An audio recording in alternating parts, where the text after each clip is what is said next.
사대교회 사자에게 편지하라. 하나님의 7영과 7뼈를 가지신 이가 이르시되, 내가 내 행위를 아노니 네가 살았다 하는 이름은 가졌으나 죽은 자로다. 너는 일깨어 그 남은 바 죽게 된 것을 굳건하게 하라. 내 하나님 앞에 내 행위에 온전한 것을 찾지 못하였노니, 그러므로 네가 어떻게 받았으며 어떻게 들었는지 생각하고 지켜 회개하라.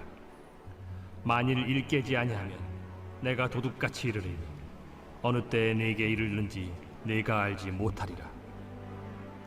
그러나 사대에 그 옷을 더럽히지 아니한 자 몇 명이 네게 있어 흰옷을 입고 나와 함께 다니리니 그들은 합당한 자인 연고라.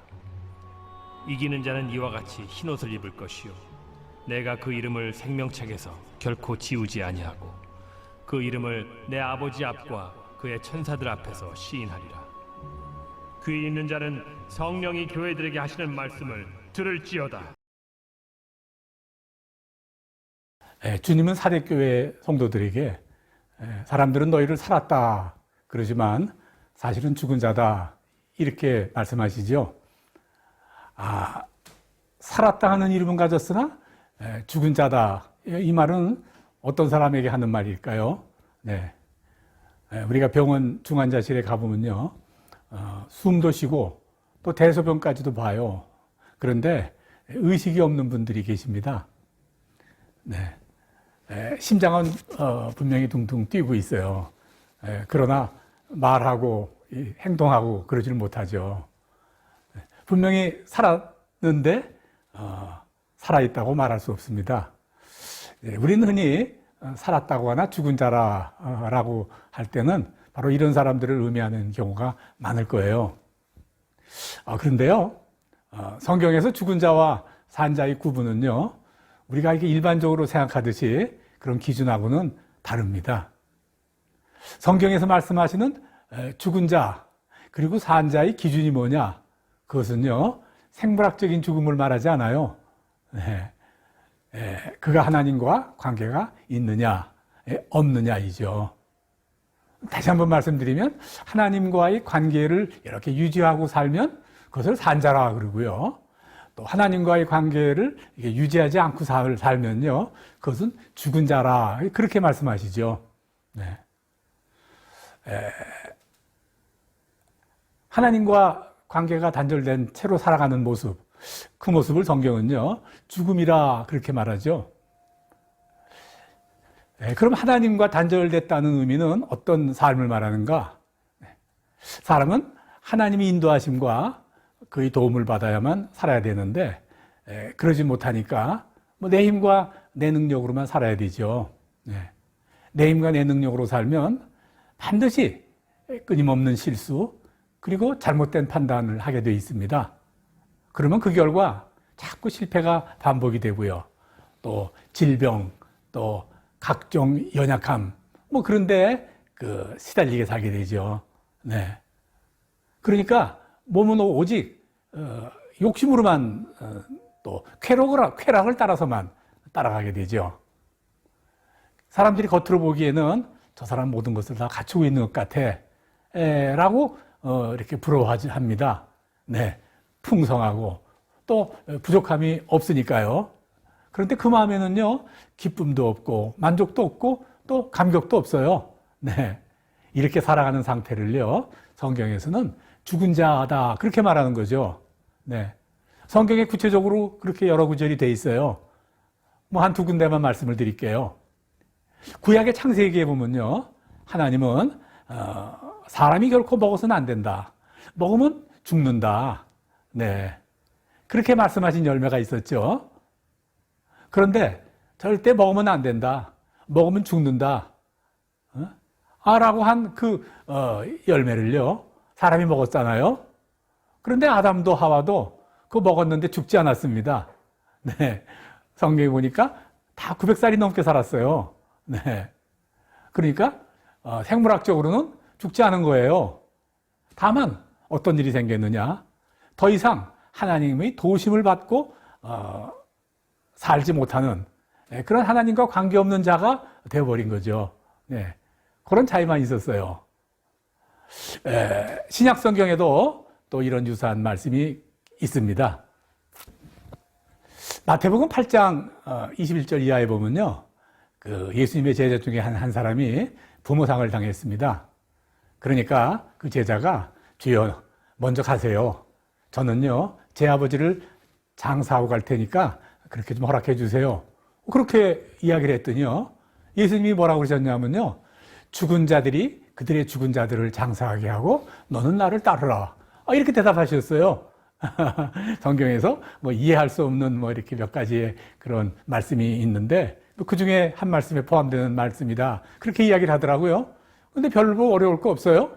어떤 사람들은 부모를 공경하는 것이 우리 성도의 아주 귀중한 자세라고 그러는데, 주님이 부모님이 돌아가셨는데도 그 내버려 두고 나를 따르라 그랬으니 이거 두 말씀 하시는 거 아닙니까? 이렇게 말하는 사람들이 있어요. 네.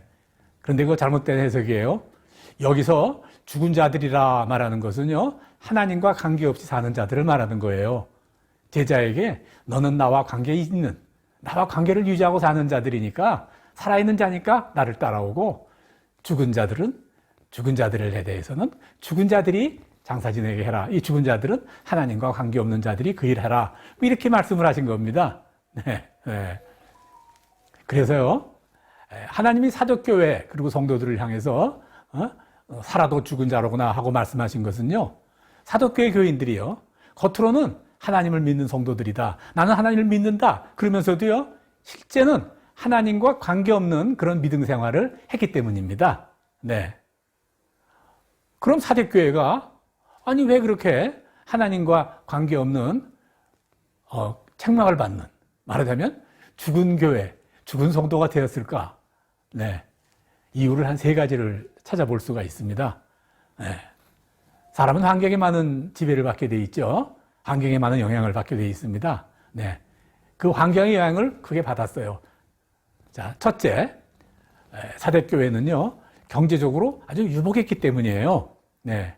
사대는 BC 70년, 그때 주변 일대를 정복했던 아주 큰 나라, 리디아라는 나라가 있었어요. 리디아. 대단히 강력한 나라입니다. 그 나라의 수도였죠. 네. 리디아가 얼마나 강력한 나라인지요. 기록된 책을 보면 놀라울 정도예요. 지금은 다 풀 한 폭이 남지 않을 정도로 다 사라져버렸지만, 이런 나라가 있었단 말인가. 그러죠. 네. 보석 산업, 섬유 산업이 발전했죠. 또 의류로도 유명을 했고요.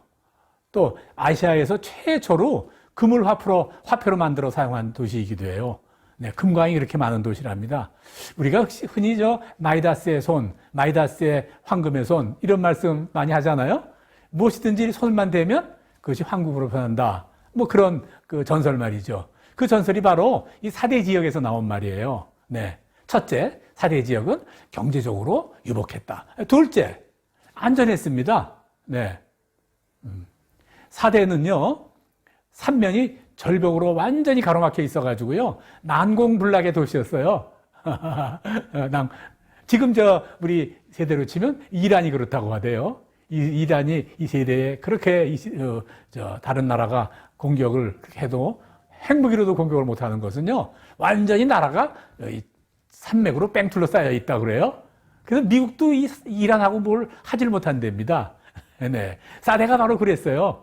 그러니까 이 도시 사람들은요, 어떤 공격이 있을 수도 없고 혹은 있다고 해도 이건 난공불락이다, 이제 그렇게 생각을 했죠. 네, 근데 역사적으로 보니까 한 번 함락당했더라고요. 2번. 네, 네. 자, 두 번째, 사대교회는 교회가 있는 사대는 아주 안전한 도시였습니다. 셋째, 신앙적으로는요, 믿음 생활을 하기에 아주 순탄했어요. 장애가 없었어요. 네. 우리 믿음 생활을 방해하는 그 방해 뭡니까? 네? 이단의 아닙니까? 이단. 또 이단은 아니라고 할지라도 성도를 핍박하는 또 교회 안과 박해, 그런 세력들이 있잖아요. 네. 우리가 요한계시록을 보면요, 각 교회마다 다 이런 이단이나 교회를 위해하는 세력들이 있었어요. 에베소 교회는 니골라당의 위험이 있었고요. 또 서머나 교회 같은 데는요, 핍박, 가난, 박해 이런 것들이 있었죠. 네. 버나 교회는 또 발람의 거짓 교훈 뭐 이런 것들이 있었고요. 두아드리아 교회는요, 자칙 선지자리라고 하는 이사벨의 유혹 이런 것들이 있었고요. 각 교회마다 다 문제가 있었는데 신앙생활을 하는데 상처받고 아프게 하는 그런 일들이 다 있었죠. 그런데 이 교회는 없었어요. 참으로 겉으로 좋은 교회 같이 보여요. 네? 겉으로 참 좋은 교회 같이 보인단 말이죠. 물질 든든하죠. 어떤 위험도 없죠. 네? 악한 이단 세력이나 악한 세력들이 교회 틈탈 짬도 없죠.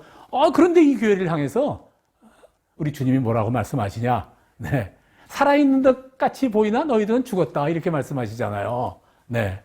경제적으로 유복하죠. 안전하죠. 믿음 생활을 유지하는, 영성을 유지하기에 좋은 그런 환경이죠. 그런데 왜 그렇게 하나님이 말씀하셨을까? 네. 하나님과 관계없이 살게 되었기 때문에 그래요. 하나님하고 관계가 있어야만 잘 사는 거예요. 네. 사랑하는 여러분, 영과 육은 반대로 갑니다. 네.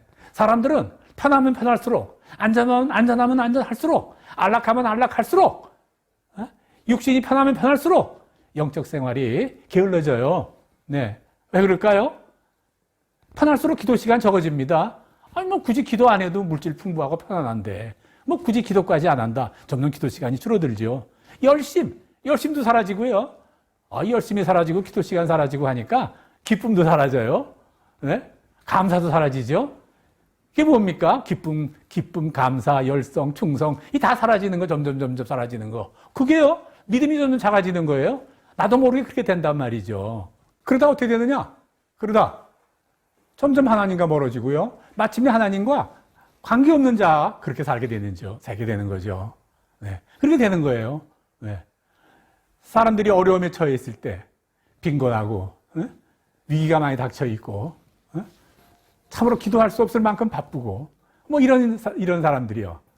이렇게 이야기하는 거 제가 많이 봤습니다. 목사님, 지금은 제가 너무너무 바쁘고 분주해서요. 제가 신앙생활을 제가 생각해도 잘 못하지만 내가 이 모든 일에 여유가 생기면 그땐 정말 열심히 할 수 있어요. 제가 그럴 준비 다 돼 있습니다. 라고 이렇게 말하는 사람 좀 많이 봤어요. 맞는 말 같고 기특한 말 같으죠? 그런데 그거 틀린 말이에요. 네. 왠지 아세요? 성경 말씀에 보면요. 하나님의 사람들이 범죄한 것은요. 한결같이 편안하고 넉넉할 때 범죄했어요. 뭐 한 사람만 보자고요. 다윗. 그거 언제 넘어졌나요? 대부분의 주변국을 다 평정해 놓고 그가 더 이상 전쟁에 나설 일도 없을 만큼 강해졌을 때, 부하들만 전쟁터로 내보내고 나서, 그러고 나서 한가하게 지낼 때 바로 그가 범죄했던 거죠. 뭐 굳이 예를 들 건 없지만 그건 일반 악한 자들도 그래요. 우리가 잘 아는 느부갓네살 왕. 그분이 언제 그렇게 교만해졌습니까? 세계를 호령하게 될 때 그때 아니었어요? 그러므로요, 우리가 오히려 어렵고 공경에 처했을 때, 그때 오히려 믿음이 성장하는 겁니다. 네. 이건 역사적으로 봐도 우리가 증거할 수 있어요. 한 나라, 한 지역, 한 민족이 이렇게 부흥의 시기가 있거든요. 그 부흥의 시기는요, 핍박과 환란이 있을 때입니다.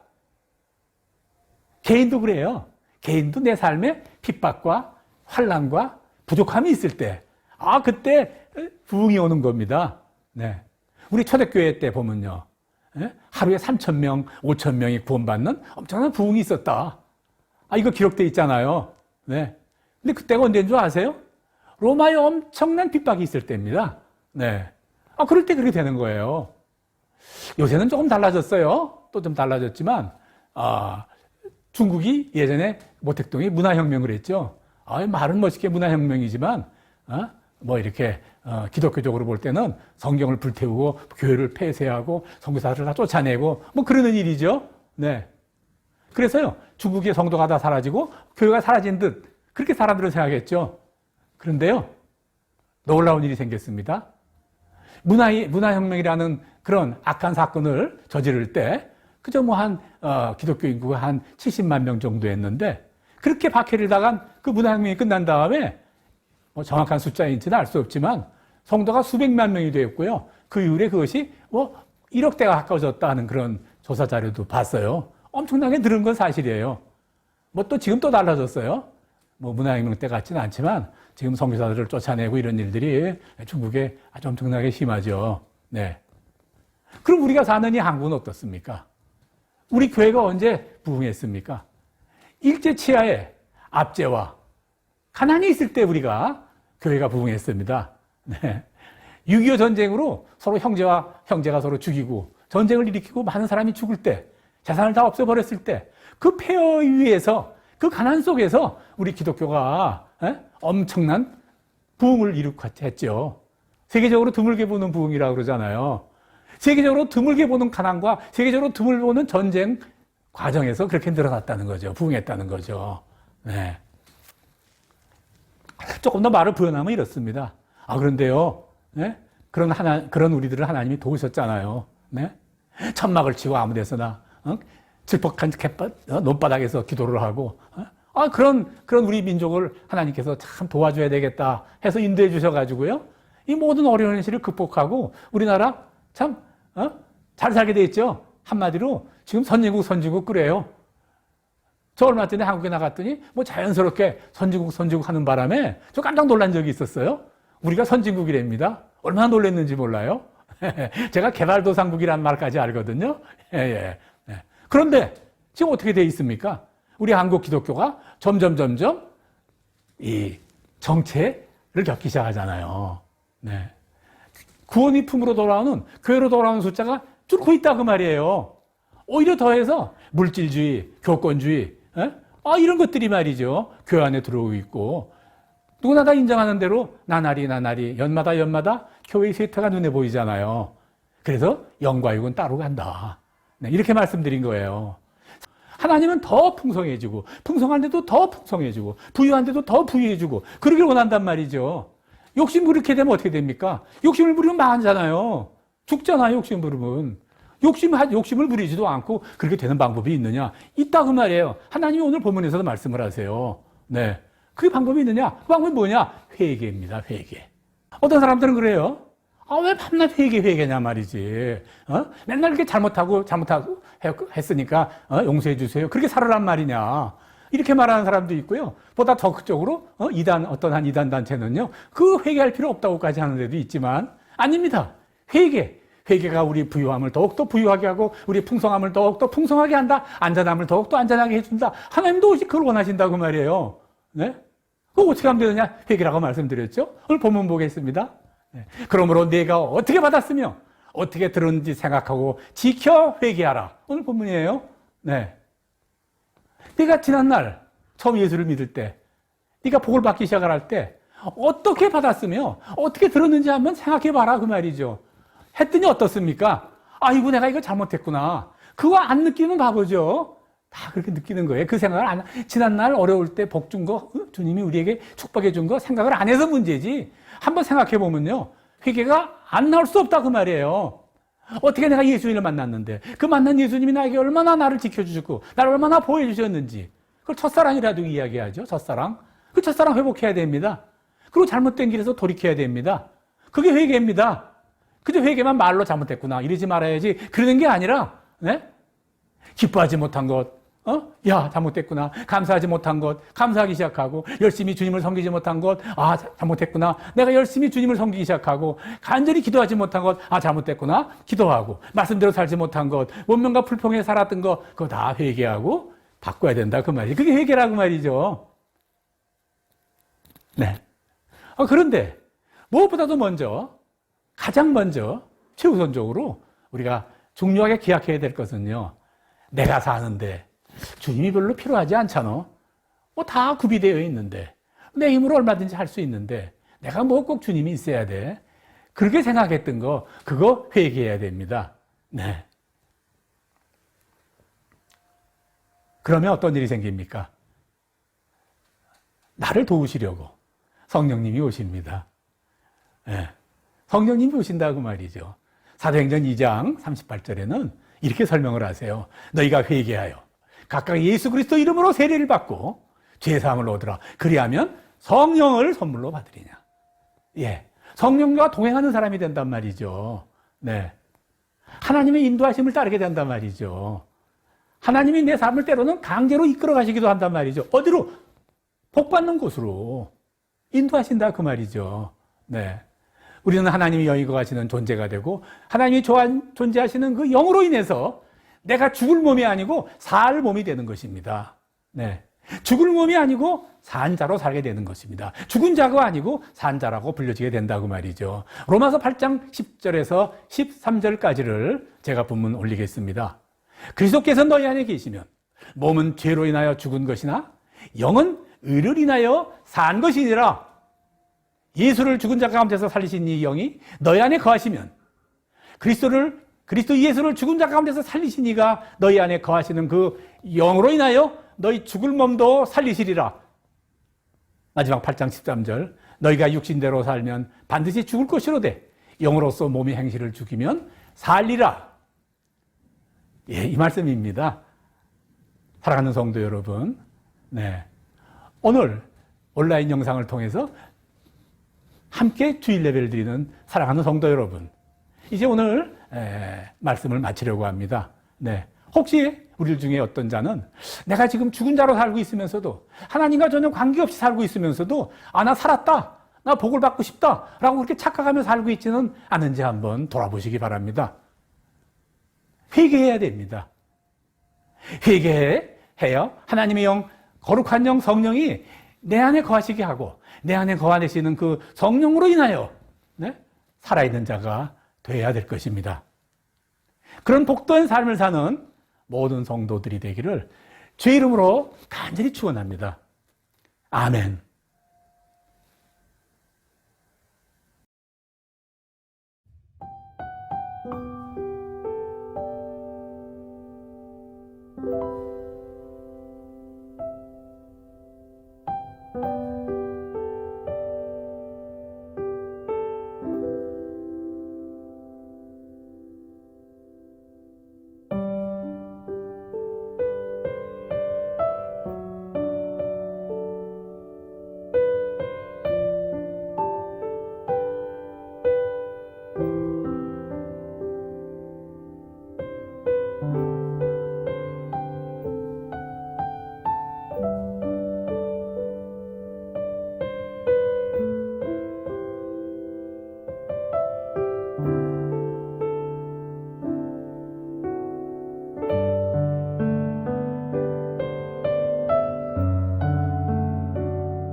주여 우린 연약합니다.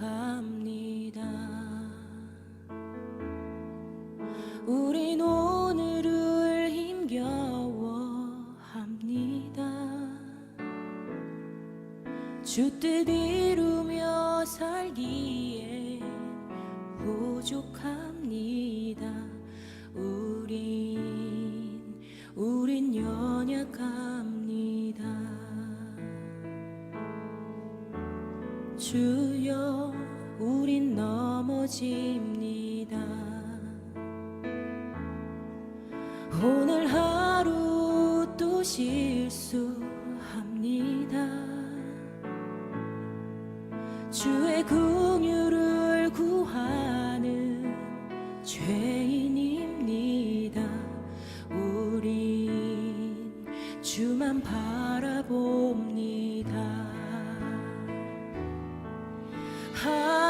한없는 주님의 은혜 온 세상 위에 넘칩니다. 가릴 수 없는 주 영광 온 땅 위에 충만합니다.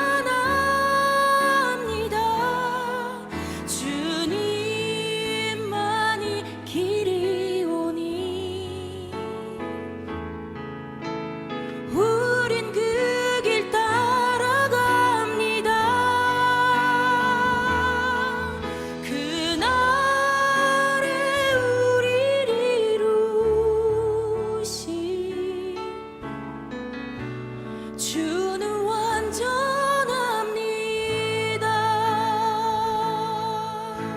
함께 고백합시다. 주여 우리 연약합니다. 주여 우린 연약합니다. 우린 오늘을 힘겨워합니다. 주 뜻 이루며 살기에 부족합니다. 우린 연약합니다. 주여 우린 넘어집니다. 주여 우린 넘어집니다. 오늘 하루 또 실수합니다. 주의 긍휼을 구하는 죄인입니다. 우리 주만 바라봅니다. 한없는 주님의 은혜 온 세상 위에 넘칩니다. 가릴 수 없는 주 영광 온 땅 위에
주는 완전하신